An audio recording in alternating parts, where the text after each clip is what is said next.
रहीम student, आज की video हमारी जो है वो है गेट्स के बारे में। गेट्स क्या होता है? गेट्स एक टेस्ट है।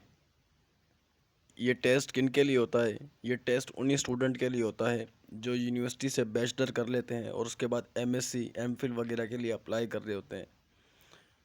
तो आइए चलते पहले इसकी जानते हैं एब्रीविएशन क्या है। गेट की एब्रीविएशन है ग्रेजुएट असिस्मेंट टेस्ट।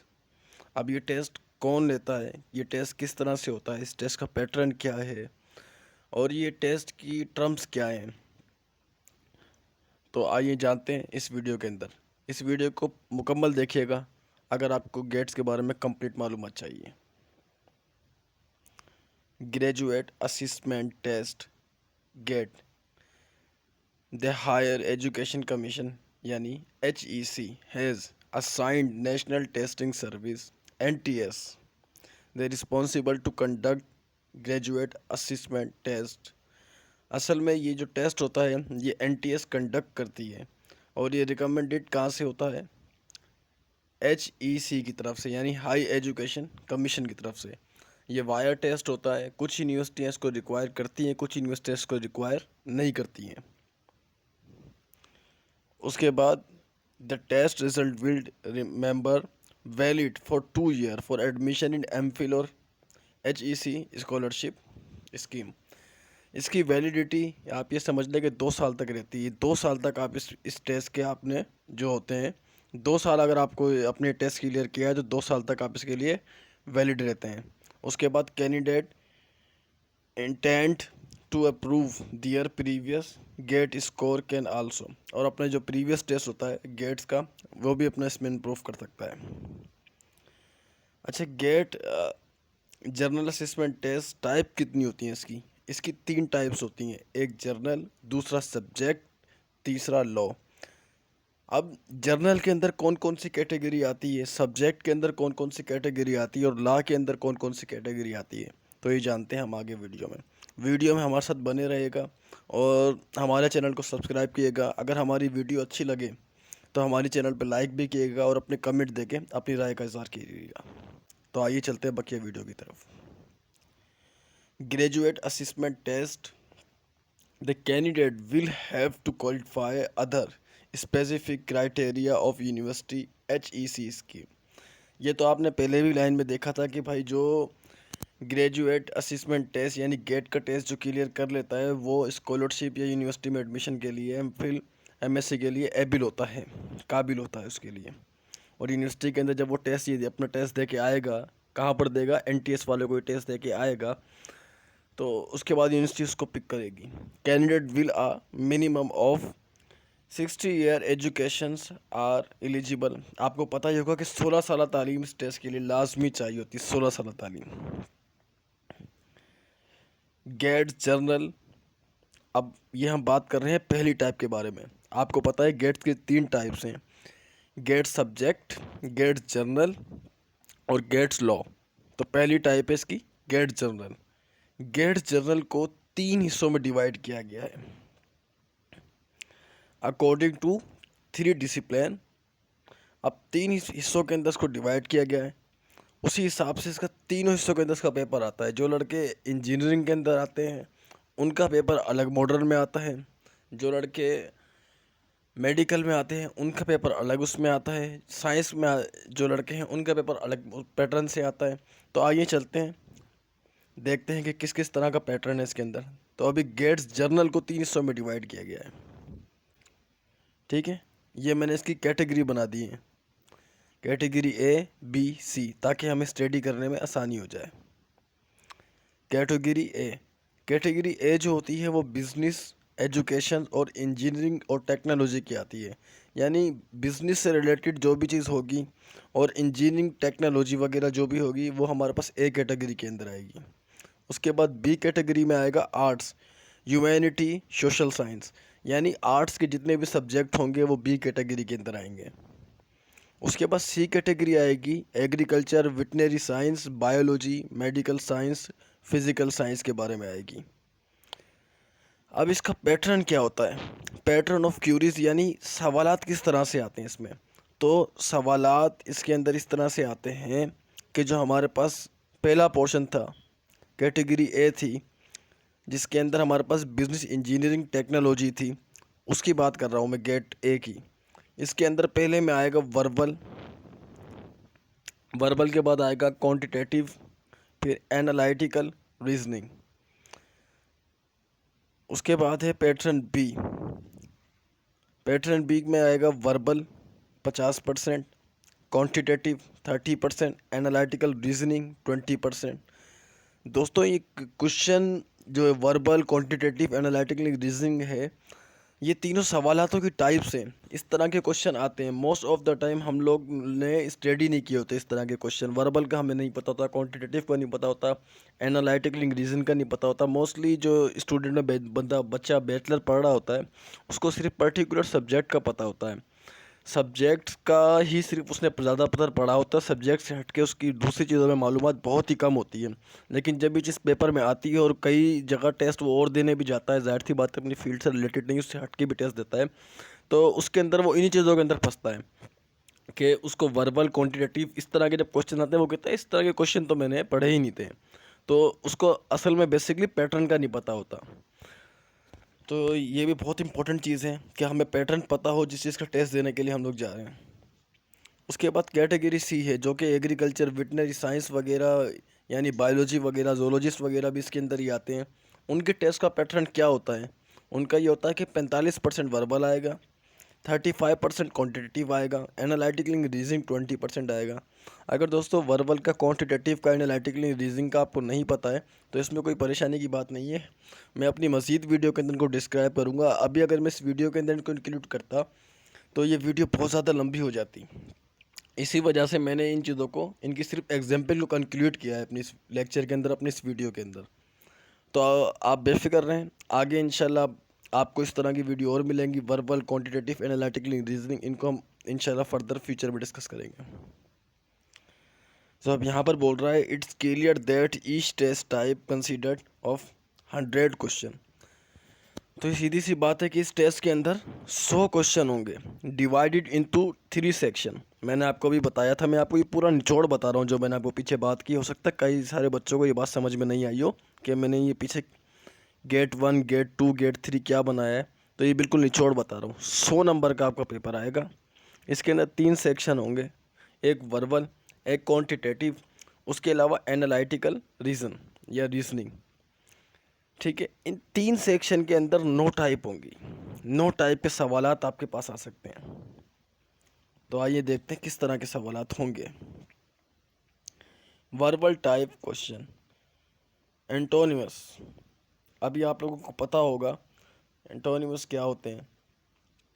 एंटोनिमस वो होते हैं कि आपके पास एक वर्ड मौजूद है, उसका अपोजिट वर्ड। अगर बहुत आसान करके मैं आपको बताऊं तो हैप्पी, ठीक है ना। अब इसका हैप्पी, अब इस तरह का जो हमारे पास वर्ड मौजूद है ना, अब हम मोस्टली गलती क्या करते हैं कि इसके सिनोनियम लिख देते हैं, प्लेजर।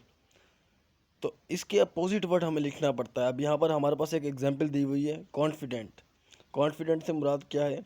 कॉन्फिडेंट से यहाँ पर मुराद हो गई कि अ क्लोज फ्रेंड, या आप ये समझ लें कि कोई भी चीज़ आपके फेवर में हो या आपके उसमें बेहतर में हो, आपके हक में हो या आपके साथ हो, कॉन्फिडेंट।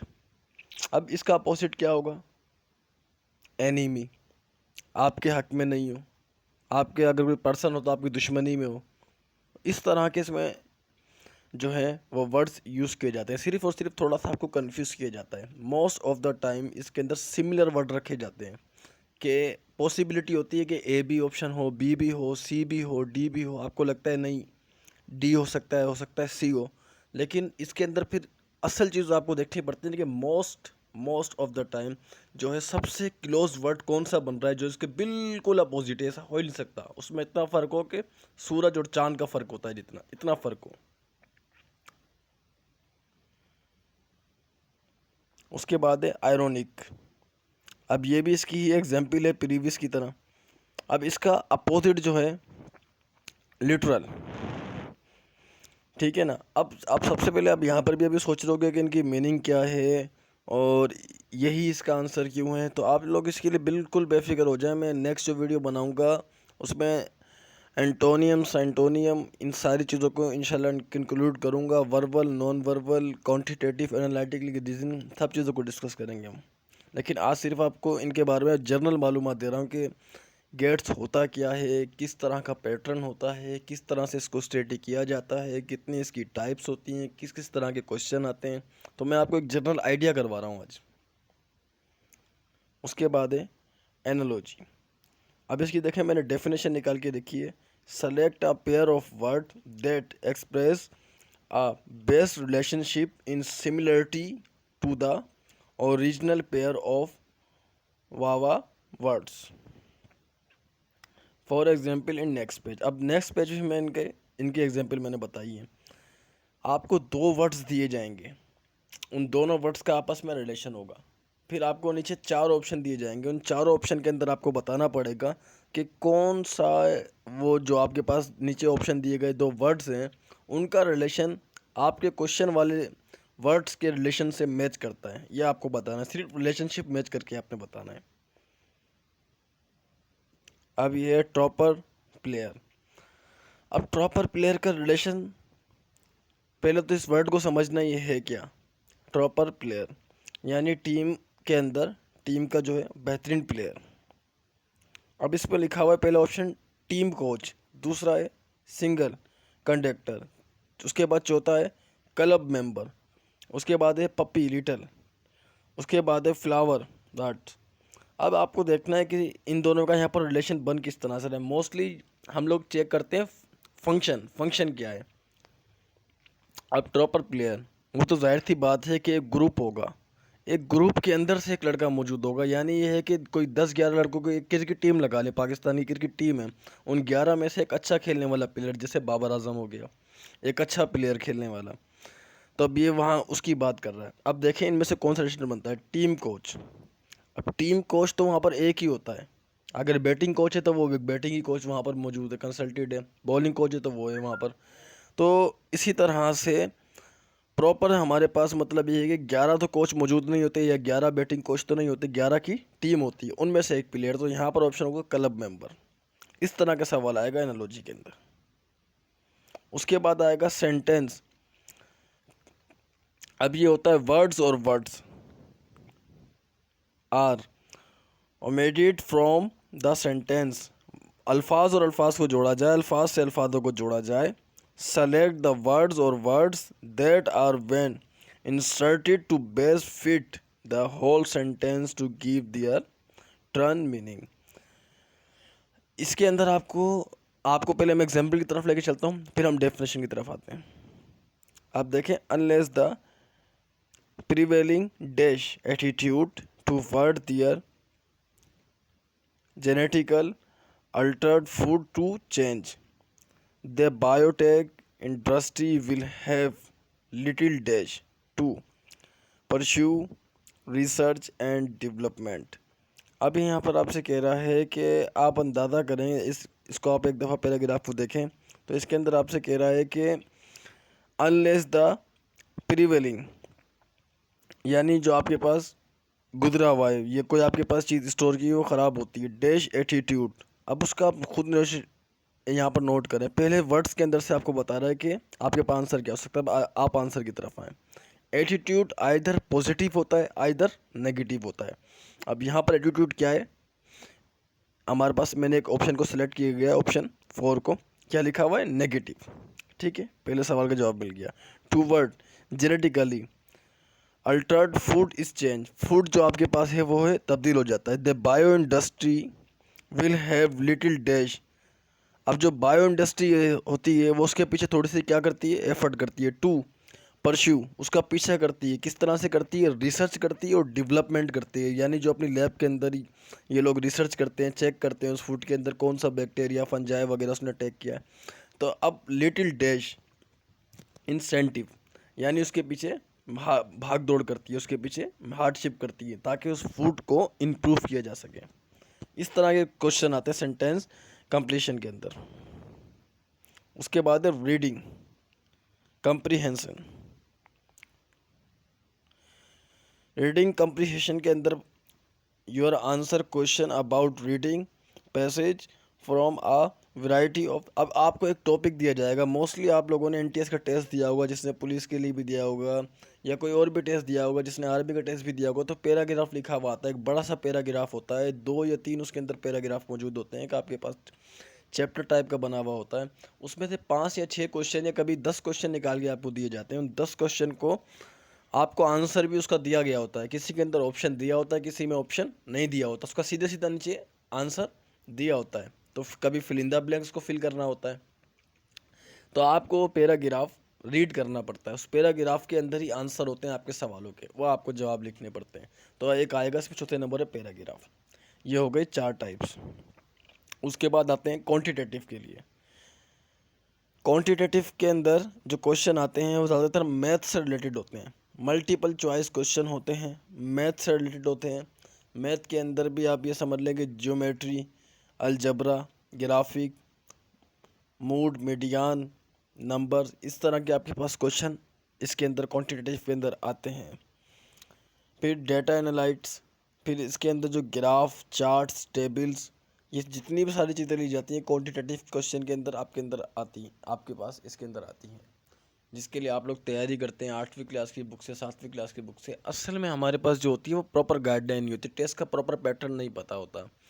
तो इसी वजह से हम लोग जो मैथ की तैयारी करते हैं या किसी और चीज़ की तैयारी करते हैं, तो उसकी हमारे पास मुकम्मल मालूमात होना बहुत ही ज़रूरी है कि गेट्स का टेस्ट किस हवाले से आएगा, किस तरह का उसका पैटर्न होगा, किस किस तरह के क्वेश्चन आएंगे, ये चीज़ें मालूमात होना लाजमी है हमारे पास। उसके बाद है एनालिटिकल एबिलिटी। एनालिटिकल एबिलिटी, इसकी 2 टाइप्स होती है हमारे पास, एनालिटिकल रीजनिंग, लॉजिकल रीजनिंग। अब इसके अंदर आपके पास ज़्यादातर इस एनालिटिकल एबिलिटी के अंदर ये होता है कि आपको एक पैराग्राफ दिया जाता है, उस पैराग्राफ में इस तरह से बताया जाता है कि आप बताएं कि ए का बी के साथ रिलेशनशिप है, लेकिन बी का सी के साथ कोई रिलेशनशिप नहीं है। तो आप बताएं ए का रिलेशनशिप डी के साथ क्या होगा। तो फिर इसी तरह से फिर उसमें आपको मल्टीपल ऑप्शन दिए जाते हैं, जिसको आप कंक्लूड करते हैं, यानी इसके अंदर भी आपके पास मैथ होता है। उसके अलावा लॉजिकल के अंदर आपके पास फिगर वगैरह मौजूद होती हैं। मैंने पहला बताया एनालिटिकल रीजनिंग के बारे में, दूसरा बता रहा हूँ लॉजिकल के बारे में, जिसके अंदर आपको तस्वीरें वगैरह दी जाती हैं, ये इस तरह के ग्राफ या चार्ट आपको दिखाया जाता है, जिसको देखकर आपसे इसके बारे में राय पूछी जाती है। मोस्टली जब ये अपना आर्मी या नेवी का टेस्ट होता है तो इसके अंदर ये पोर्शन बड़ा इंपॉर्टेंट होता है और लाजमी हर दफ़ा आता है। तो उसके अंदर इसमें पूछा जाता है कि भाई एक तस्वीर देखें और तस्वीर देख के आप बताएं कि, और उसके लिए तकरीबन 3 मिनट 40 सेकंड दिए जाते हैं। उस तस्वीर को देखने के बाद बंदा बताता है अपनी, उसके बारे में व्यू लिखता है कि फॉर एग्जांपल एक पार्क है, पार्क के बराबर में ट्री है, ट्री के बराबर में बेंच है, बेंच के सामने एक अपने पास रिवर थे, इस तरह से हमारे पास यहाँ पर स्टॉर्म पड़े हुए। तो ये सारे कुछ वो देख के कंडीशन बताते हैं। फिर उसका लॉजिकल की ये माइंड टेस्टिंग के लिए यूज़ किया जाता है। उसके बाद गेट्स की दूसरी टाइप के साथ चलते हैं, ग्रेजुएट असेसमेंट टेस्ट, यानी इसको गेट्स जर्नल भी कहते हैं। दूसरी टाइप है इसकी सब्जेक्ट। अब जो लोग सब्जेक्ट के मुताबिक गेट्स को यूज़ करना चाह रहे हैं ना, पर्टिकुलर सब्जेक्ट के बारे में, तो आइए पढ़ते हैं उनके बारे में क्या है। सबसे पहले चलते हैं requirement of GAT subject. Prepared for international level education, require 8 year. वहाँ पर कितनी चाहिए थी? 16 साल की तालीम, यहाँ पर 18 साल की तालीम चाहिए होती है इस टेस्ट के लिए। अच्छा, फिर ये किस चीज़ के लिए होता है? एज अबाउट टू गेट से आगे test for MS and PhD student, MS और पीएचडी स्टूडेंट के लिए होता है। और इसमें क्या होता है? 1 ईयर वैलिडिटी इन 2 टाइम टेस्ट, 2 दफ़ा ये टेस्ट दे सकते हैं, 1 साल की इसकी वैलिडिटी होती है। The high score of GAT test to help to achieve HEC scholarship for MS और पीएचडी। और जिसकी गेट्स के अंदर अच्छा स्कोर होता है उसके लिए फुल अपॉर्चुनिटी होती है कि वो स्कॉलरशिप अचीव कर सके, किसके लिए? एमएस और पीएचडी के लिए। इसका पैटर्न थोड़ा सा मुख्तलिफ होता है या आपके लिए थोड़ा ज़्यादा ही फ़र्क होता है। इस पर 70% सब्जेक्ट होता है, 15% वर्बल होता है और 15% एनालिटिकल रीजनिंग होता है। तो इसमें क्लियर बात यह है कि अगर आपको 70% सब्जेक्ट आता है तो आप ये टेस्ट आराम से क्लियर कर जाएगी। एनालिटिकल रीजनिंग में लॉजिकल, उसके बाद एनालिटिकल रीजनिंग, एनालिटिकल के अंदर एनालिटिकल रीजनिंग दो टाइप होती हैं, दूसरी टाइप लॉजिकल होती है। जिसने सब्जेक्ट क्लियर कर लिया तो उसके अंदर एनालिटिकल रीजनिंग के अंदर उसको लाजमी लाजमी वो 15 में से 7-8 मार्क्स गेट कर लेगा, ये टेस्ट आराम से क्लियर कर सकता है अगर उसका सब्जेक्ट स्ट्रॉन्ग है। ये स्पेशलिस्ट सब्जेक्ट के वाले जो लोग होते हैं वो अप्लाई करते हैं इसके अंदर। इस तरह से बायो जोलॉजी के अंदर किसी ने पढ़ा है, बॉटनी के अंदर पढ़ा है, टेक के अंदर पढ़ा है, वो पर्टिकुलर सब्जेक्ट वाले अपनी एबिलिटी को चेक करने के लिए भी टेस्ट जो है दे के अपनी एबिलिटी चेक करते हैं। लास्ट टाइप है graduate assessment test for GAT test, यानी जर्नल टेस्ट फॉर ला के स्टूडेंट के लिए होता है। इसके बारे में मैंने ज़्यादा डिटेल से नहीं लिखा, लेकिन इसको इन शॉर्ट फॉर्म के अंदर करके मैंने लिखा है, क्योंकि जो ला के स्टूडेंट हैं वो इसको बेहतर तरीके से जानते हैं। उनका पैटर्न अकॉर्डिंग टू आप ये कह लें कि जो उन्होंने प्रीवियस पढ़ा होता है बैचलर लाइफ के अंदर, ये सारा उसी के अंदर से आता है। कॉन्स्टिट्यूशन आप लगा लें, जूरिस्प्रूडेंस या क्रिमिनल लॉ, सिविल लॉ या law of evidence, English, legal language, ये सारा कुछ इन्हों के सब्जेक्ट से ही रिलेटेड होता है, जो कि मैंने कंक्लूड किया। हो सकता है कुछ एक आध चीज़ मुझसे इसमें मिस भी हुई हो, लेकिन ऑलमोस्ट जितना भी मैंने इस पर स्टडी किया था ये सारा मटेरियल वही निकाला है जो कि लॉ के स्टूडेंट के लिए आता है। इसमें 20% आपका कॉन्स्टिट्यूशन होता है, उसके बाद 20% जुरिस प्रूडेंस, उसके बाद criminal law 20%, civil law 20%, law of evidence 10%, English legal language 10%। ये इनका कुछ पैटर्न होता है, इसी तरह से इनमें से टेस्ट आता है। तो स्टूडेंट, मेरी वीडियो का मकसद बनाने का यही था कि आपको गेट के बारे में थोड़ी सी अवेयरनेस एंड अवॉइडनेस के बारे में बता सकें। ले मैंने भी इससे पहले इस तरह के काफ़ी सारे टेस्ट दिए हैं, लेकिन कुछ फेलियर भी रहा और इसको कुछ के अंदर मैं कामयाब भी हुआ। लेकिन मुझे बाद में अंदाज़ा हुआ कि असल में जो हम 9 मैट्रिक फर्स्ट इंटर के बाद पढ़ रहे हैं, उसके बाद यूनिवर्सिटी के अंदर पढ़ रहे हैं, तो जो भी हम जॉब वगैरह के लिए जब टेस्ट देते, जब मैं यूनिवर्सिटी में पढ़ता था जॉब वगैरह के लिए टेस्ट देते थे, तो ये सबसे ज़्यादा मसला ये था कि इस तरह के सवाल आते थे, मैंने पढ़ा ही नहीं, तो मैं परेशान होता था कि ये कहाँ से आए, ये कहाँ से आए, कहाँ से आए। फिर मैंने जब इनको डीपली स्टडी किया तो मुझे पता चला कि भाई एनटीएस का एक पैटर्न होता है। जब भी गेट का टेस्ट दिया जाता है, उस टेस्ट के अंदर verbal, quantitative, analytical reasoning, logical question, फिर इनके अंदर भी साइनोनियम, एंटोनियम। तो पहले मेरे जहन में यही था कि इंग्लिश आती है, जनरल नॉलेज आती है, करंट अफेयरेंस आता है। फिर बाद में मुझे पता चला कि एक्चुअल में गेट्स है क्या, किस तरह से गेट्स को स्टडी किया जाता है, और गेट्स की स्टडी किस तरह से की जाए उसके लिए उसके पैटर्न का जानना लाजमी है। तो मैंने ये सारी चीज़ें स्टडी की, जो सोचा अगर किसी और को भी इस मालूमात की ज़रूरत होगी तो शेयर करूँ। अगर मेरी वीडियो आपको अच्छी लगी है और समझ में आए तो आप मेरी वीडियो को सब्सक्राइब करें, मेरी वीडियो को शेयर करें, कमेंट करें, अपनी राय का इजहार करें। आप बताएं कि अगर कोई और इस तरह की आपको मालूमात चाहिए हो या कुछ मुझसे इसमें गलती हुई हो तो आप उसको भी आप क्या बोलते हैं हाईलाइट करें, ताकि नेक्स्ट टाइम मैं उसको इम्प्रूव कर सकूँ। तो आज की वीडियो यहाँ पर एंड करते हैं। शुक्रिया, अल्लाह हाफिज़।